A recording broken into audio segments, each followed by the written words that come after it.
for a change? I am talking to you.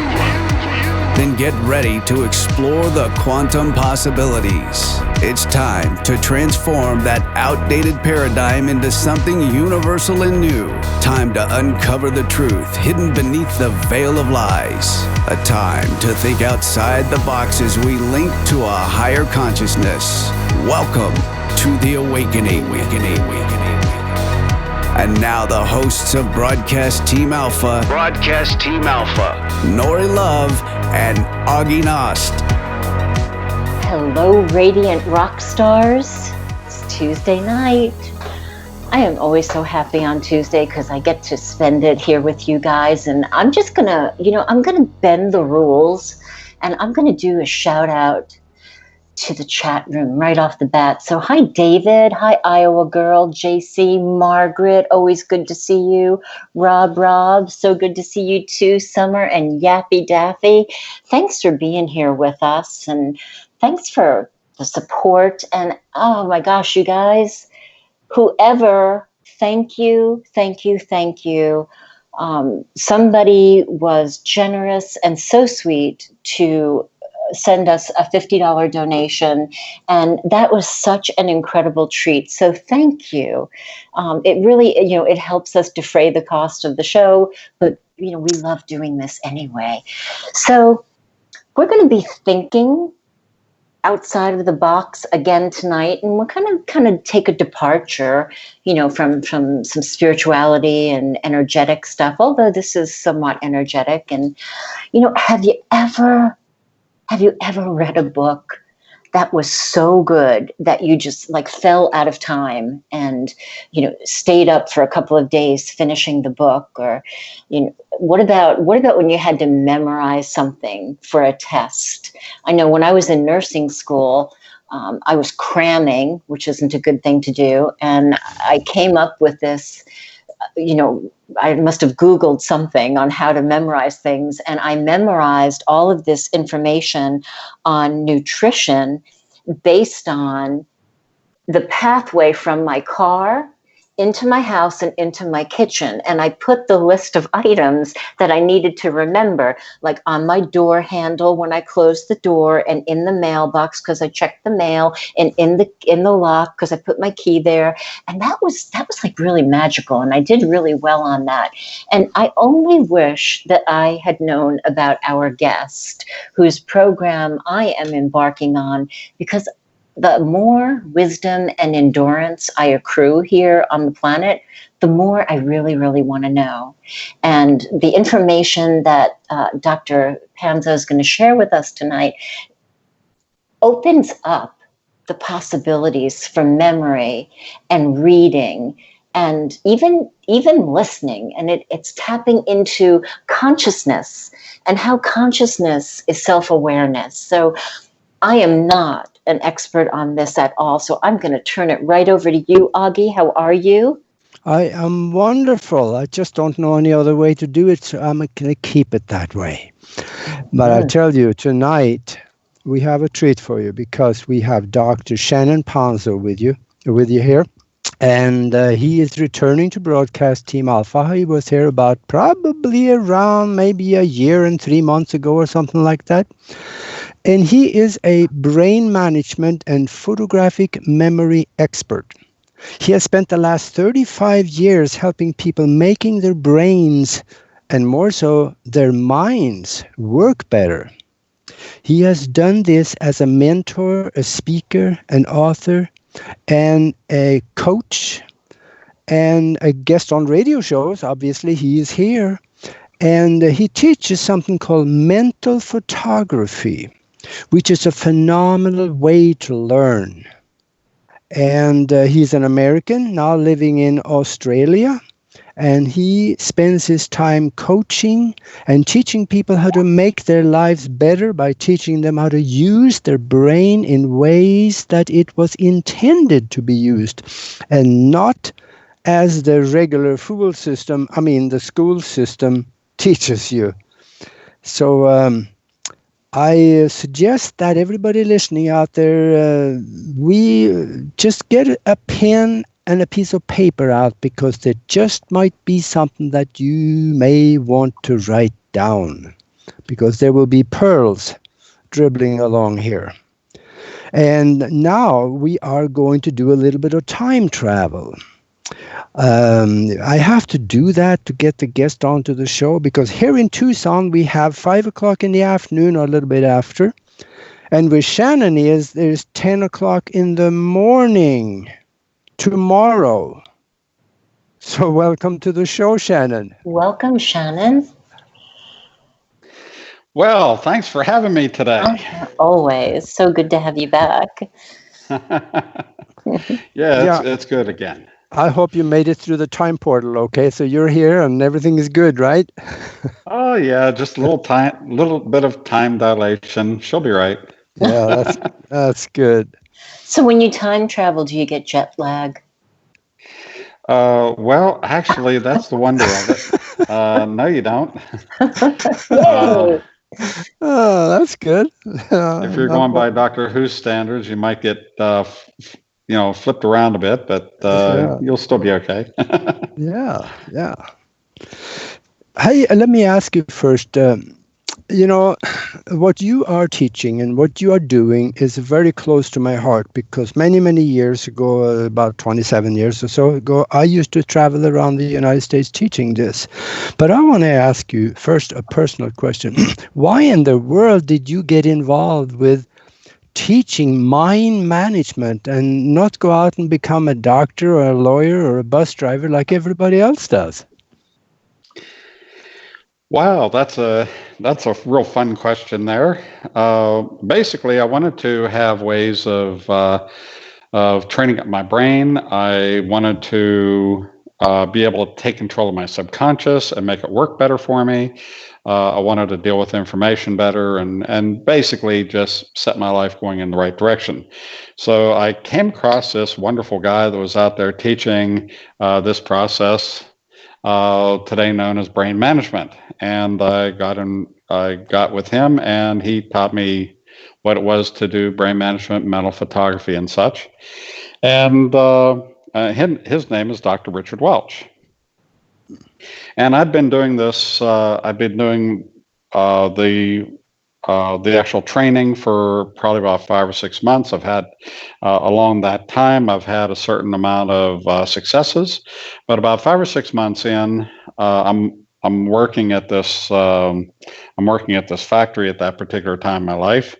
It just happens to be an explosives factory, and I start to have intuition and premonition, because whenever you're exercising the brain in this way, it starts to adapt itself to higher thinking and opens up various possibilities for you. And so along these lines, my intuition, the bells were ringing and things were taking place. Now, I did not know what that actually meant, so I started gearing up for whatever it may mean. Now, I did not know if it had to do with the explosives factory, or if I was just going to get run over by a bus. I had no idea. So I geared up for whatever this may be. Now, in the explosives factory, I could actually take some physical steps to assure I was going to be safe in most cases, and essentially gearing up my what I was wearing. They brought in earmuffs and had a face shield. Basically, I over-engineered my own thing that I was doing there, because I was in this one area that we were loading powder, explosive powder. The powder is called zirconium potassium perchlorate. It's 100 times more sensitive to static electricity than hydrogen gas. Ooh. In other words, you sneeze wrong, it's going to go off. Everything is done under grounded circumstances, a lot of protocol involved, of which if you follow the book, you're supposed to be safe. Well, about 3 o'clock in the morning, I'm going along doing my work on this thing called an autoloader. It's a prototype manufacturing machine. Oh, it probably cost them well and truly over $1 million to build this one machine. And so I'm working on this one machine, and I'm just doing it all by the book. And I open up the primary shield that everything is taking place in to do my clean and inspect. And I open up the primary shield, and suddenly the machine goes bang. Ooh. Now, we had just loaded up powder, so there was a full charge of powder in there. And the way things progressed were a bit weird. Okay, now again, I had a chance to gear up for things, but I hadn't geared up for anything of this nature because this is a significant explosion that's happening. Now, with what actually took place at this particular moment, well, there was this huge bang. It shook all the buildings in the complex. Everybody was evacuated. The doors on the steel doors on the back of the room were blown off their hinges. I was in the midst of all this taking place. The machine that was 4 foot high was reduced to about 2 foot high due to the blast. Wow. The people were suffering hearing damage in the other rooms because they had not taken any precautions. Otherwise, they just had those little squeezy things you stick in your ears. Yeah. But essentially, at the moment that machine exploded, I was in two places at the same time. I was having a out-of-body experience. I was out in the corner of the room watching it all take place. At the same time, I was experiencing it all with my body in front of the machine. And you were standing next to the machine when that happened? I was, I caught the full blast right in my chest. I still have the flame-proof smock that I was wearing. Wow. And it's burned in where I caught the fireball.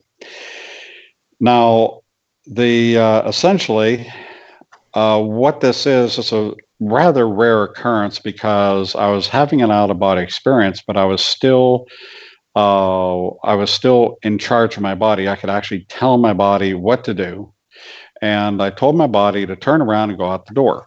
So I turned around, I went out the door.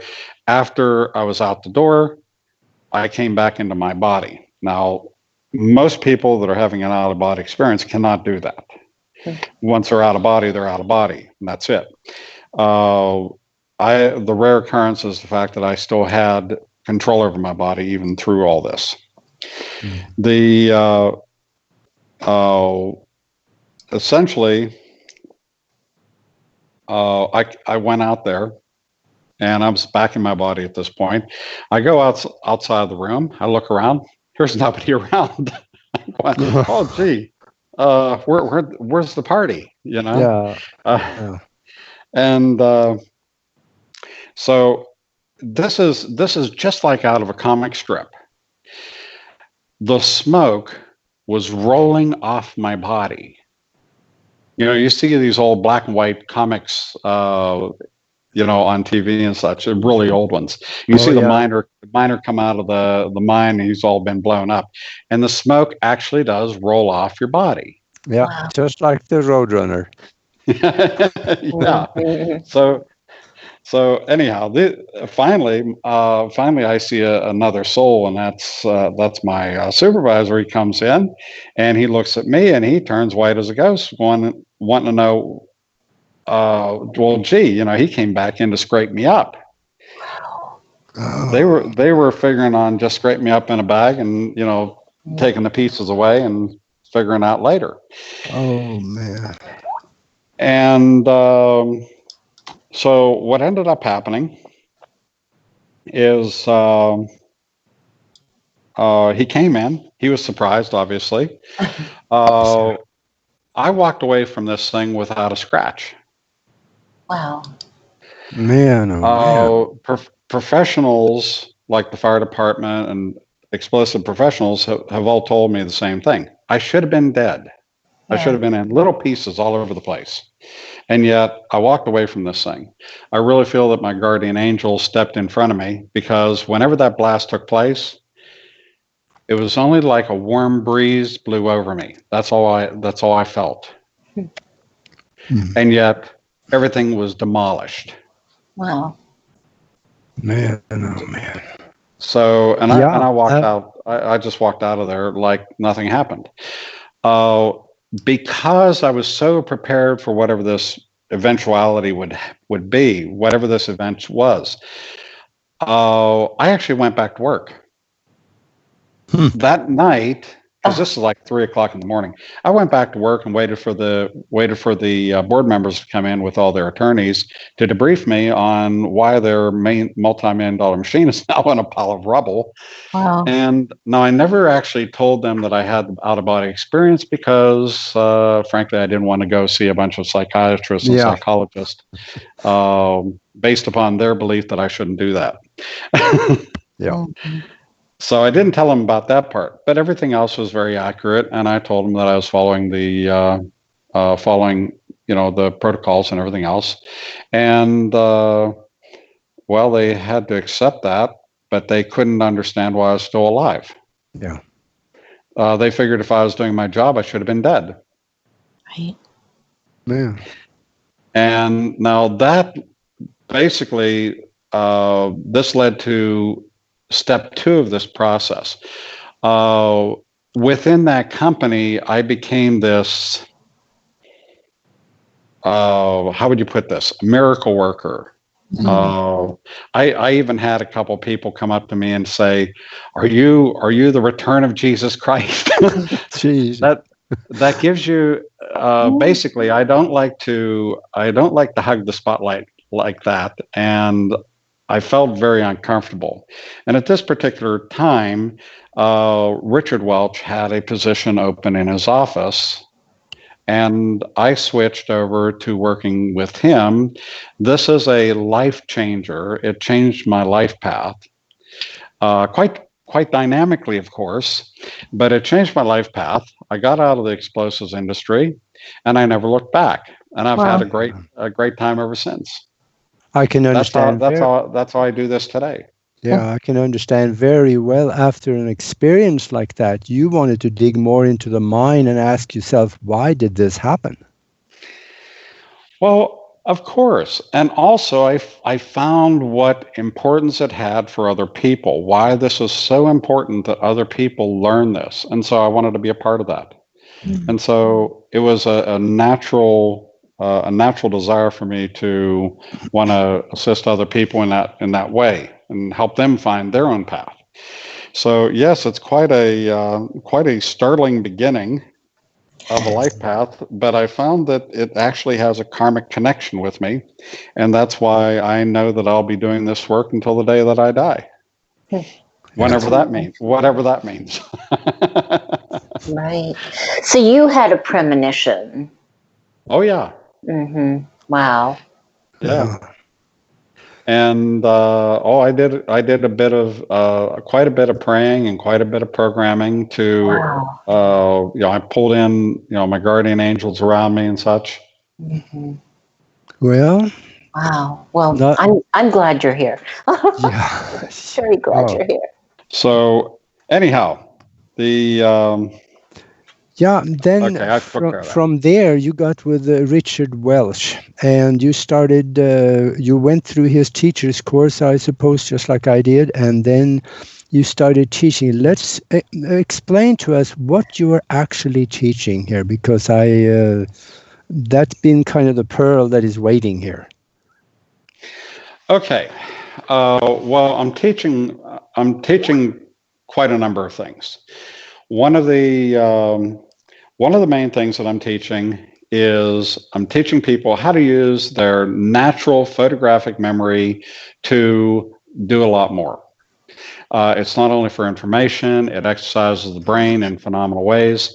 This is actually the methodology is called mental photography. Using mental photography, this is the greatest brain exercise that's ever been invented. One, it's completely natural. It's how your brain functions. And two, it gives you great access to information. As a byproduct, everything else works so much better, including your memory. It's all natural memory. If it's based on a natural process, the natural abilities that you gain from that natural process stick with you for the rest of your life. Yes, sure, it does take a little bit of work, but the point is it pays off great dividends. Yeah. Does that fill you in a bit? yeah, that'll work for me. I'm sorry. Yeah. Have you noticed, Shannon, that people are complaining more, that they're having memory challenges recently? Oh, absolutely. And they quite often people are actually their own source of why they have problems with their memory. We today are surrounded by technological advancements called mobile phones and computers that basically they take all the things that we used to memorize and they categorize all those things and we stick them all in there and we become mentally lazy. Right. Yeah. And so because we could become mentally lazy, our memories become really bad. A really good example of this is if you have a person that takes a lot of selfies, quite often that person is taking selfies because they have to catalog where they've been because they can't remember the next week where they were just at. Wow. Yeah, that makes sense. Well, it's unfortunate, but that's the way it is. There are days that, go so fast and seem so long that, I kind of can't remember what I had for breakfast. So I'm part of that group.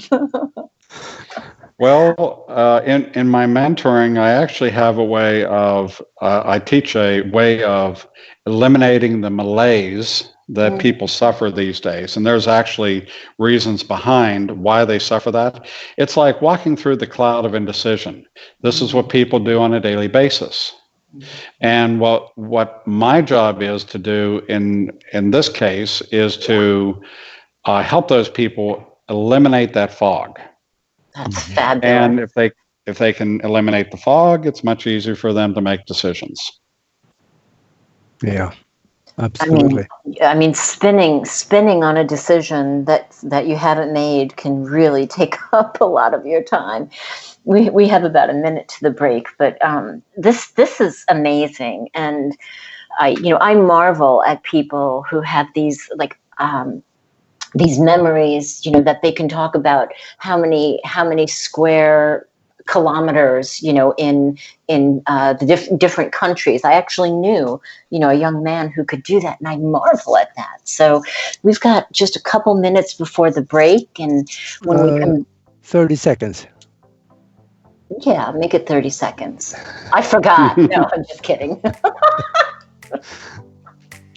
We'll be right back. Okay.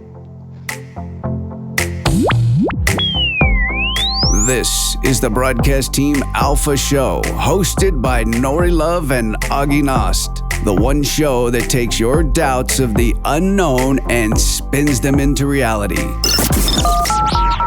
Share your thoughts by calling our hotline number at 702-425-9230. That's 702-425-9230. Call now. Worldwide callers use Skype name KCOR Radio. More cutting-edge conversation and exploration of the quantum universe after this.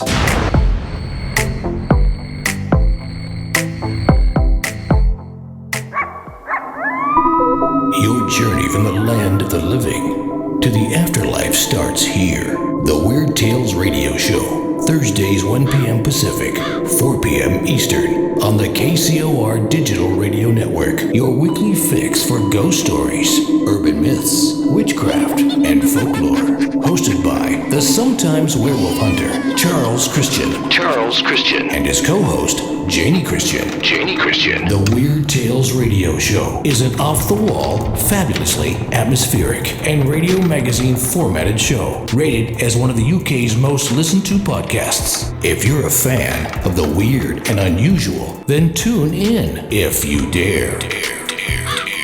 Thursdays 1 p.m. Pacific, 4 p.m. Eastern. The Weird Tales Radio Show. The one show that takes your fears of the unknown and spins them into reality. The Weird Tales Radio Show on the KCOR Digital Radio Network, where the weird and the strange come out to play.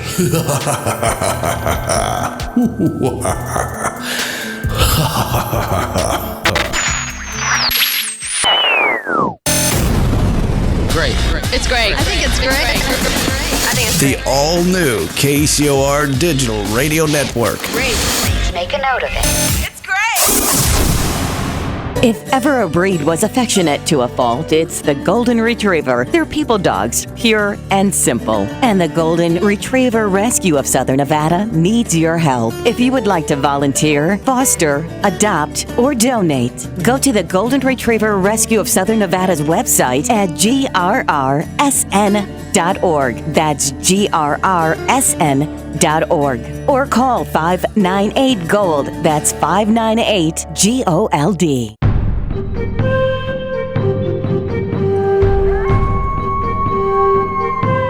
Looking for a radio show like no other? We need something brand new. Then tune into the KCOR Digital Radio Network, Tuesdays at 6 p.m. Pacific, 9 p.m. Eastern, and get ready for The Quantum Shift. A great shift of consciousness is sweeping across the Earth. Are you ready for the dimensional shift? It is amazing, is it not? The Quantum Shift. Hosted by Dr. Sam Muggsy and Kent Dunn. Be part of the fifth dimensional reality, where consciousness prevails and the universal law of one is the only true reality. The Quantum Shift. Live Tuesdays, 6 p.m. Pacific, 9 p.m. Eastern. Exclusively on the KCOR Digital Radio Network. Going live. Come explore the quantum possibilities. This is Broadcast Team Alpha. To be on the show live, call 702-425-9230. That's 702-425-9230. Worldwide callers use Skype name KCOR Radio. Share your thoughts of the show on Twitter at KCOR Radio, #KCOR. Or join the cutting edge conversation live in our chat room at KCORradio.com. Now back to Broadcast Team Alpha with your free thinking hosts, Nori Love and Augie Nast. Hello. Yes, you are back with Broadcast Team Alpha, the show for the thinking global citizen. And we are talking with Dr. Shannon Ponzo about the mind, the brain, and photographic memory. And yes, folk, it is possible. I know that because I have experienced it. And when we come back here after the break, we want to talk about what is photographic memory? What is the difference between the brain and the mind, and how can we actually obtain a form of photographic memory that would really enhance our life? Okay, so what would you like me to answer first? Take your pick. Okay. Well, the photographic memory is actually the eidetic memory that you're born with. So it exists on all sensory levels at the same time. It's not just a visual. It's just not a visual screen. It's an experience, and that's how it should be approached. Now, the photographic memory is natural because that's how you got it in the first place. You were born with it. And so it's really important that people realize this. And whenever we are taught the method of reading, we actually have to be taught how to read. That is not a natural function of the brain. We have to be taught to do that. And because of that, that's why it doesn't work very well. And that's why people need the photographic memory and need to start using it again, because this enables them to accomplish a lot more in life. They can use a lot more information. They have the ability to really conquer this informational problem. Whenever you take the opportunity to use your photographic memory, it not only helps you with information, it actually builds more memory structure. So this is actually building new memory for you. It makes your memory stronger. It gives you a broader ability with memory. And so it gives you a lot more than what you're currently working with. This is your edge over your peers. And if you really want to take advantage of it, then yes, that's exactly what it'll do. But it does so much more. As I mentioned earlier, it will give you great strength in everything else that you do in life, whether it's current things that you do or anything you want to take on board. Any changes that you need to make, all are based in information. If you don't have good information, you can't make good changes. You can't make good decisions. If you have good information, if you're able to get that information into you, and through the photographic memory, obviously it's a great way to do it. If you can do that, well, then what happens? You can make better decisions. You can make better changes in your life. You can become the leader that you want to become. Yeah. Can remember where you put your keys. There's a little problem with that hook cup and hook memory method, and that is, what happens if you lose your keys? Suddenly, it breaks the chain. Yeah. That could happen. Okay. Yeah. So the main thing is just it's good that you made some gains by using the cup and hook method. Most people find that the cup and hook methods are not reliable over time. You have to keep using them until they finally start to solidify, very similar to how reading is. Yeah. Is that the technique that I talked about in the beginning? Yes. Is that what that's called? Okay. Well, it's referred to as cup and hook. Oh, okay. You put a cup on a hook. Yeah, and you know what? It worked. I mean, 3 o'clock in the morning cramming, it got me through. Did I have to relearn? Right. Did I have to relearn everything for real so I could apply the information? Yes, but yeah. Well, cramming allows you to pass test. Exactly. Now, if I was to give you that same test today of what you passed before, how well do you think you'd do? Well, that's not a fair question, because because I've expanded. I've expanded my knowledge on that information. I've gone deeper, into nutrition, so I would do well. Okay. Okay. If it was geography, yeah, I probably wouldn't remember any of it. Okay. Mm-hmm. Essentially, most people will have to admit that the things that they were tested on to establish whatever degrees that they have, they got it through cramming because that was the effective method back then. Mm-hmm. And because they didn't use their photographic memory, because it wasn't embedded thoroughly in their brain, well, after the test, you flush it. And you get rid of it because you no longer have to pass the test. You've already done that part. Yeah. And this is why people don't actually gain a credible level of information over time, except with doing and redoing and redoing and redoing, and it's very time intensive, very labor intensive. Mental photography, once you put the information in, it's there for your life. I mean, that has got to be so satisfying. Anybody who has reached for a word that slipped away, that frustration, to be able to call things up, even years later. I mean, that just sounds so satisfying. Oh, Yeah. I do incredible things just in that way. I live it, so yes, that's what I do. Augie, you had something to add? Yeah, photographic memory is just one small part of this program, so to speak, because I'm going to take about 3 minutes and explain this. This is something that is very close to my heart because 7 years ago or something like that, I used to travel around the United States teaching this course.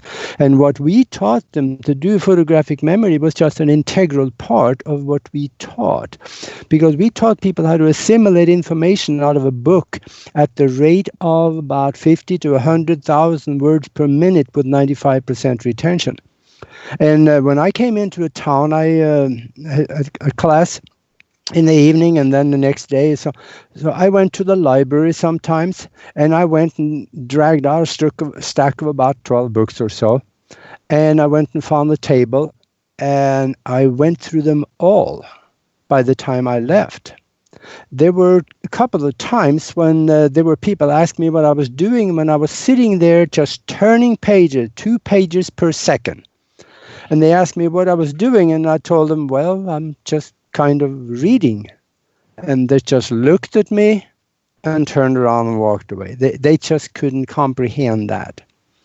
But this is something that people can learn. And I have one particular incident with a young man that came to the class, and I'm not so sure I saw it, but I'm told that he came on a skateboard. He was about 17 years old, and he was so dyslexic he could not read at all. What we started out with was a reading test, and we count the words for 5 minutes, and he was about halfway down the first chapter, and he couldn't remember anything that he read. And he went through the course, the 5 classes that we did back then. That was before that, you do what you do now on the computer.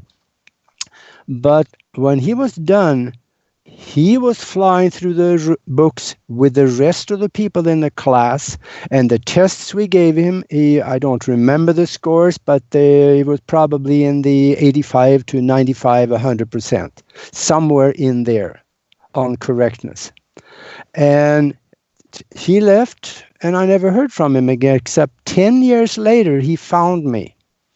And he said, I am calling you because I want to thank you, because I introduced him to a diamond cutter over in the Netherlands.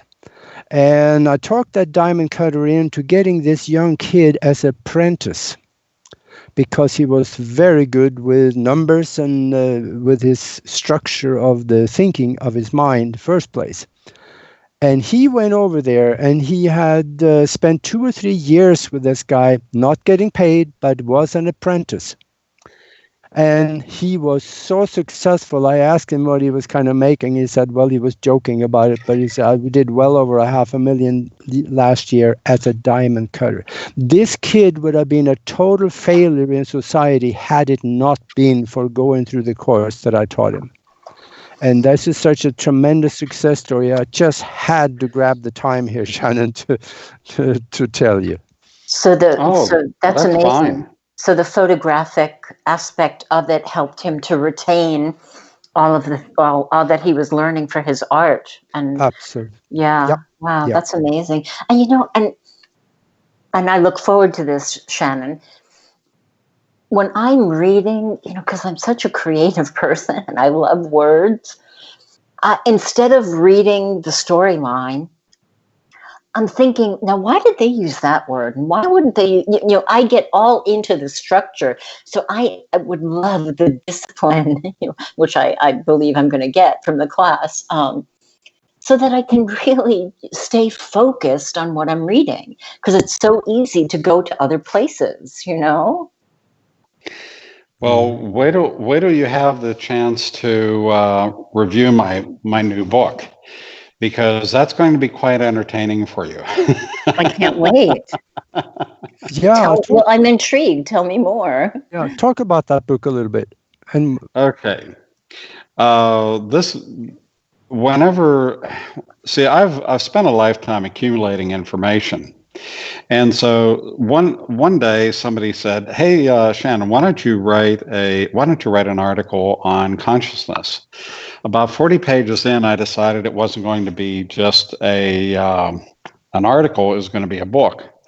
And basically, I just released this new book that I have. It's just come out. It's called "Consciousness is Self-Awareness: An Exercise in Self-Discovery." Now, this book here is meant for people that are both newbies and for people that are experienced searchers in consciousness. It is structured to ask you questions and help you search what consciousness means for you. There's too many organizations out there that want to tell you about what consciousness is, and they want to give you their brand of consciousness so that you can become their follower. And I don't believe that consciousness should be dealt out like that, even though some people will love to do things that way. I don't think that that's really the key thing when it comes to consciousness. I think it's something that each and every one of us needs to personally take on board for ourselves as to what it really means for us. And that's what this book is all about, and that's how it's structured. I actually encourage people, and I have some areas in here where you can take notes. I encourage people, write in the book, come back to it time and time again. Use this as a book of discovery for yourself in the way that this is. This is actually a series of books, all in one book. And anyhow, that's how I look at it, and that's how I'd like to see this book being used by people. And I also discovered that you have the first chapter of the book. You give that away free at one of your website, brainmanagement.com. Is that still there? At brainmanagement.com, when you go there, there's a pop-up that comes up, and all you do is you click on the pop-up. That'll take you over to a sign-in page where you can now get the first chapter of this book for free. So you don't have to actually buy the book straight away to find out what's in it. You can actually get that first chapter, and that'll let you know if this is something that is something you want to pursue. You can test the waters, if you will. Mm-hmm. And that way, and the book is not expensive.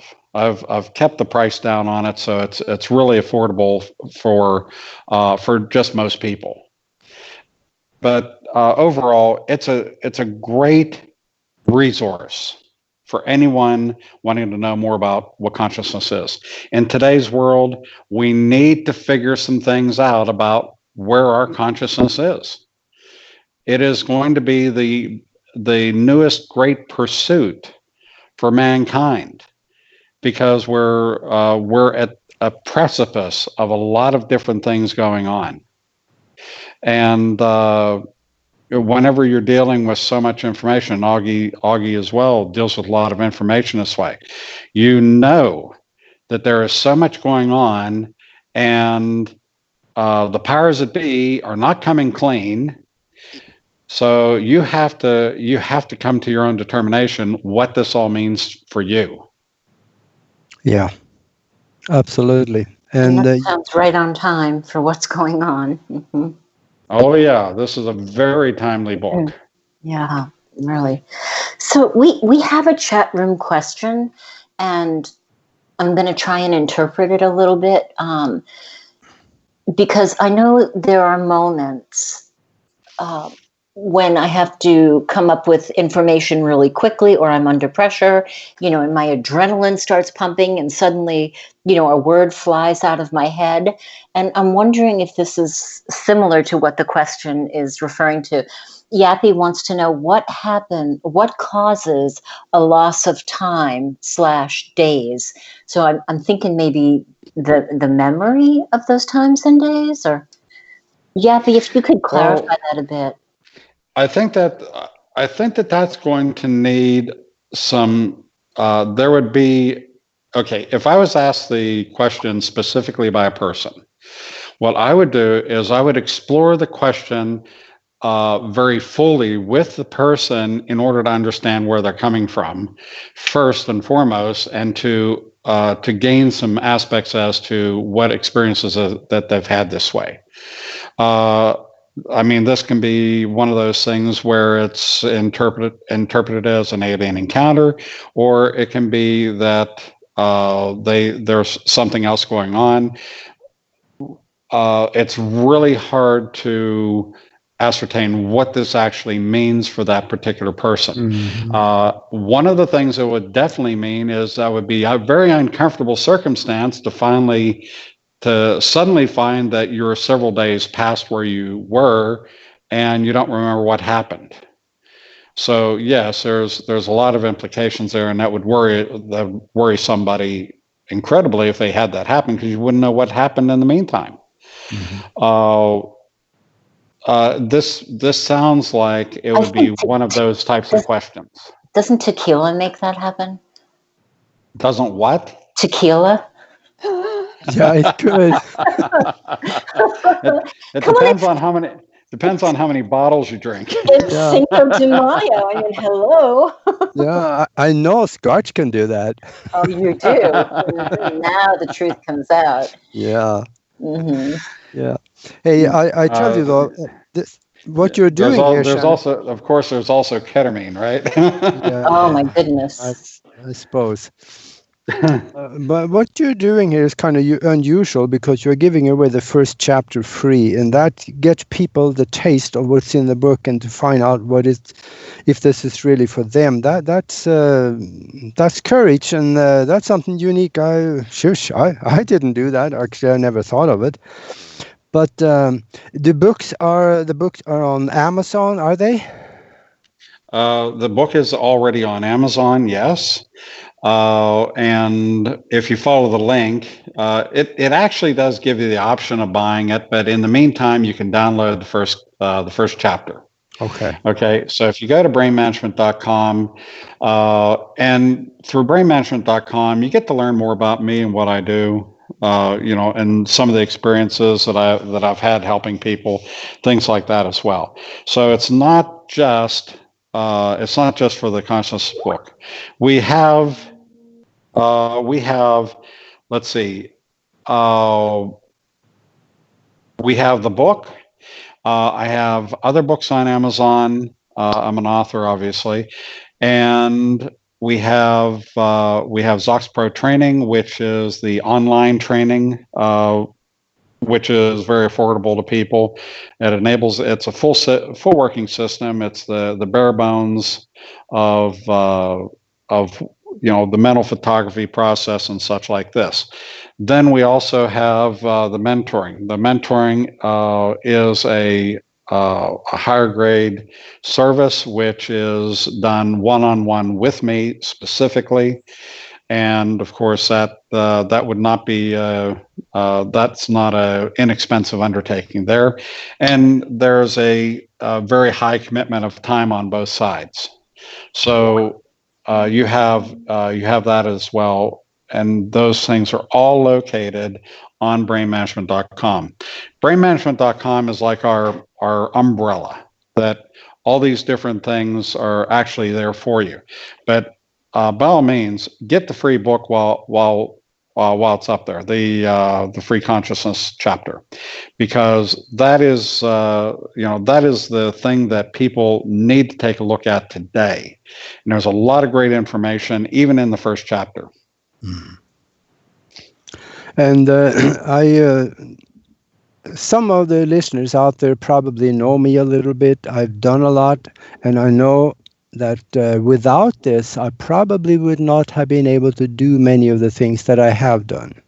So that is why I kind of recommend that have a look at it and find out if this is something that is for you, because it was for me. And when you sit in a library somewhere with a stack of 12 books and you go through them, and by the time you're done, it's not reading so much, but because when you assimilate information out of the book at the rate of, let's say, 100,000 words per minute, you can't read. You just turn pages. But they bypass the conscious mind, pass the information directly into long-term memory, and then later on you go into long-term memory to dig it back out.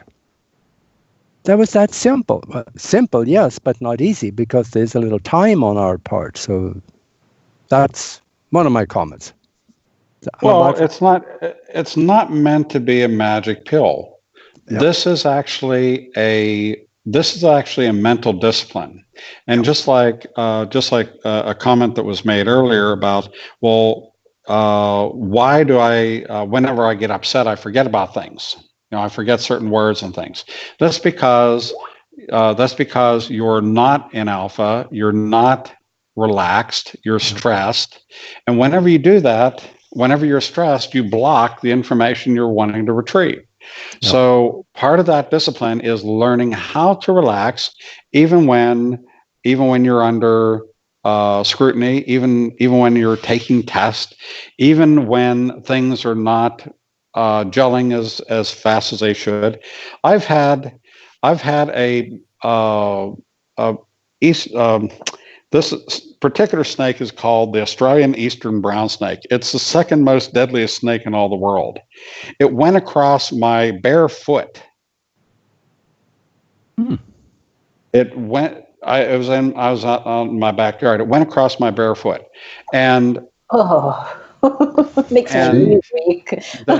And if you flinch, it's going to bite you, and you're at least going to go to the hospital. Yeah. And if you don't get to the hospital in 30 minutes, you're dead. Wow. That's pretty much how it is. Boy. Now we got 1 minute left. So essentially, by learning how to manipulate your brain, all I did is I put myself in the state of alpha, which I teach people how to do, and I calmed myself down. There was no fear pheromones being released. The snake just moved on its way, didn't even know I existed, which is exactly what I wanted it to do. Yeah, there you go. Okay. And I saved myself a lot of pain. Yeah, we are down now to the end. So thank you for listening, folks. And thank you very much, Shannon Ponzo, for being with us, explaining the mind and photographic memory and all the rest that we talked about. Thank you very much. Until next week, we'll be back, and be good to each other. Thanks, everybody. You've been listening to Broadcast Team Alpha. Broadcast Team Alpha. Hosted by Nori Love and Augie Nost. Every Tuesday night at 5 p.m. Pacific, 8 p.m. Eastern, exclusively on the KCOR Digital Radio Network. The balance of power is shifting to a new paradigm. Will you be ready? For more information on Broadcast Team Alpha, as well as the hosts Nori Love and Augie Nost, please visit their website at broadcastteamalpha.com.